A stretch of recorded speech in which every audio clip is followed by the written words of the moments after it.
ناظرین السلام علیکم، میں ہوں نوید الہی۔ آپ دیکھ رہے ہیں ڈسکلوئر یوٹیوب چینل۔ ناظرین، جو آئین کا آرٹیکل 184 شق 3 کے تحت سپریم کورٹ کے طرف سے از خود دائرہ اختیار کے استعمال پر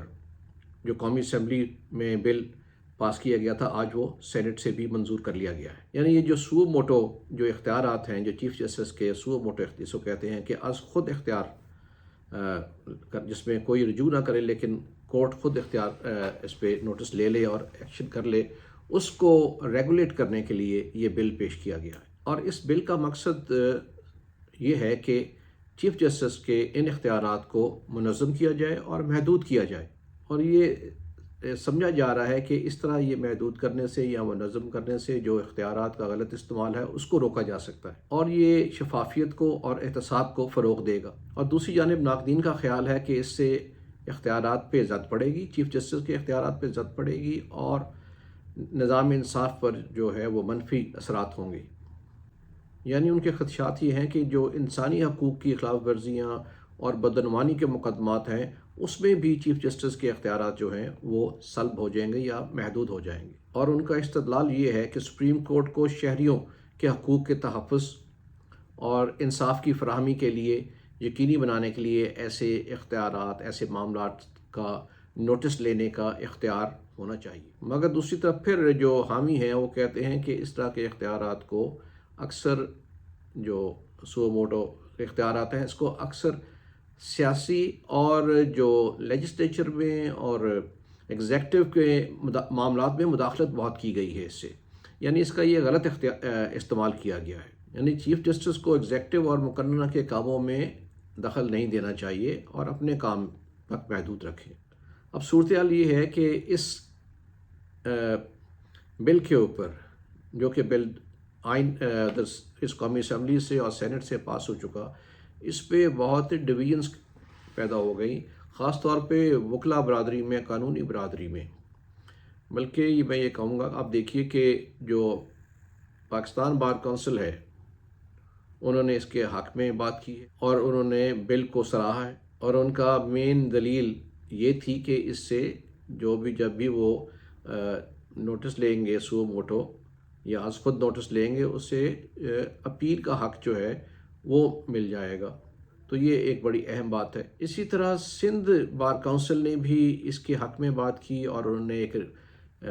قرارداد پاس کی کہ اس سے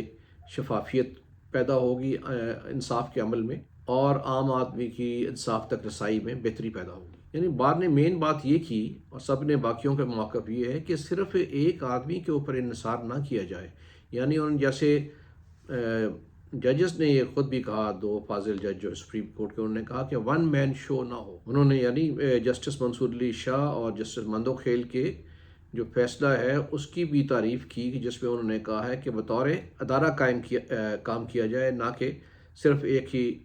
شخص پہ یا ایک جج پہ انحصار کیا جائے، جس کو وہ ون مین شو کہتے ہیں۔ لیکن لاہور ہائی کورٹ بار نے اس کی مخالفت کی، یہاں پہ بہت بڑا کنونشن کیا، اور انہوں نے اس کی مخالفت کی، سپریم کورٹ کے ساتھ کھڑے ہونے کا کہا، اور انہوں نے کہا کہ یہ ان کا سو موٹو کے اختیارات جو ہیں وہ ہونے چاہیے، اور ان کو بینچ بنانے کے اختیارات ہونے چاہیے۔ بہرحال اب صورتحال یہ ہے کہ یہ بل پاس ہو چکا ہے۔ ظاہر ہے کہ یہ پریزیڈنٹ کے پاس اپروول کی جائے گا، وہ نہیں بھی کریں گے تو یہ چند روز کے بعد خود ہی عمل میں آ جائے گا۔ لیکن آپ یہ دیکھ رہے ہیں کہ اس کے اوپر کافی ڈیوائیڈ ہے، کافی ڈسینشنز ہیں، تقسیم ہے، نہ صرف وکلا برادری تقسیم ہے اور سیاسی طور پہ تقسیم ہے اس میں، بلکہ سپریم کورٹ کے اندر تقسیم ہے۔ اصل آغاز تو وہیں سے ہوا کہ جہاں پہ دو فاضل ججز نے اس کی مخالفت کی ہے۔ اس پہ ماہر قانون جو ہیں، ماہرین قانون جو ہیں، اور جو وکلا برادری ہے، وہ خاص طور پہ ذرا پریشانی کا ان کو لاحق ہے کہ اس سے سپریم کورٹ کی اعلیٰ عدلیہ کی ساکھ کو نقصان پہنچ رہا ہے، کیونکہ جو اندر کی مخالفت ہے یا ڈسینٹنگ وائسز ہیں، ڈسینٹنگ نوٹ تو ہمیشہ جج صاحبان دیتے ہیں، لیکن ڈسینٹنگ وائس جو بڑی اسٹرانگ ہے، اس سے عدلیہ کی ساکھ کو، ریپوٹیشن کو نقصان پہنچے گا اور ان کے احترام کو نقصان پہنچے گا۔ لاہور ہائی کورٹ کی بار ہے، انہوں نے یہ وکلا سے یہ اپیل کی ہے کہ آپس میں ڈیوائڈ نہ ہو اور اکٹھے کھڑے ہوں، تاکہ ہم اور کسی سیاسی پارٹی کا اعلیٰ کار نہ بنے، تاکہ ہم ایک موقف لے کے آگے چلیں۔ لیکن یہ مشکل لگ رہا ہے، چونکہ آپ دیکھیے کہ سیاسی پارٹیوں کے بغیر تو